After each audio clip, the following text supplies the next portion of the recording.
ازيكم يا حبايبي، عاملين ايه؟ النهارده بقى هنعمل مع بعض الكبده الاسكندراني بطريقه مختلفه. بصوا لغايه ما استوت والفلفل الاخضر فيها زي ما هو اهو، وهنعملها كده مع بعضينا واحده واحده. اول حاجه انا بجيب الكبده. اولا خلينا متفقين ان الكبده ما بتتغسلش، الكبده لو اتحطت عليها ميه بتزفر. لا، انا بجيبها وانا بقطعها في البيت، يعني هاتيها شرايح وقطعيها انت في البيت. اللي حابب بقى ان هو يغسل الكبده او بيحب يغسلها، لا، حطيها في مصفى وحطي عليها من فوق معلقتين خل ومعلقتين لبن، هتنزل كل اللي فيها. انا بجيب الكبده وبتبلها الاول اهي، معلقه فلفل اسمر ومعلقه كمون ومعلقه كزبره وعصره ليمونه معايا ومعلقتين خل ومعلقه هريسه شطه. كل ده بقلبه مع الكبده وبسيبها ايه متبله كده قيمه ساعه او ساعتين. بجد الطريقه دي جميله جدا. ساعة او ساعتين وحطيها في التلاجة بالتتبيلة بتاعتها، قلبيها كويس بالتتبيلة وحطيها في التلاجة.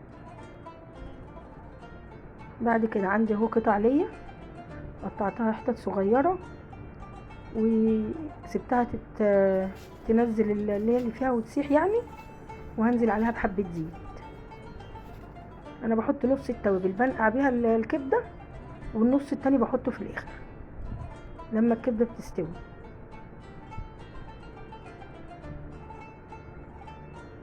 وبضيف معاها بصلايه صغيره، البصلايه برضو بتديها طعم جميل.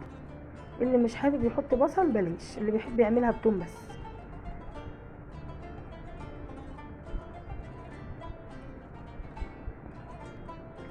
الزيت يقدح معايا وهنزل بالكبده، ما اقلبهاش اول ما احطها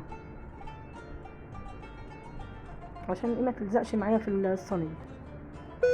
لما تاخد لون نبتدي نقلبها.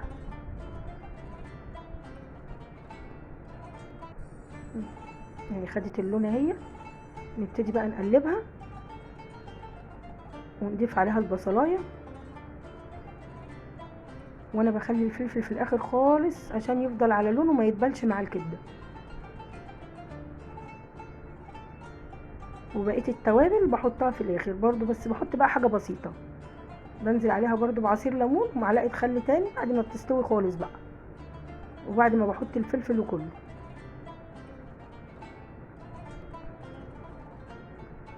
وبرضو بحط معاها ربع معلقه توم تاني صغيره. جربوا الطريقه ديت وقولوا لي ايه رايكم. والله جميله جدا، لما بنسيبها في التتبيله كده ساعتين بتشرب كلها من التتبيله وبتدي طعم في منتهى الجمال.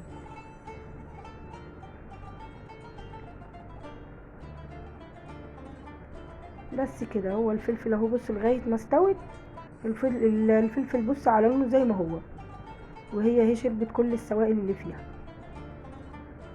بس. والكبده اصلا خلينا متفقين ما بتاخدش سوا، يا دوب هي ربع ساعه على البوتاجاز، مش اكتر من كده عشان ما تنشفش وتشد معاكي. والف هنا يا حبايبي.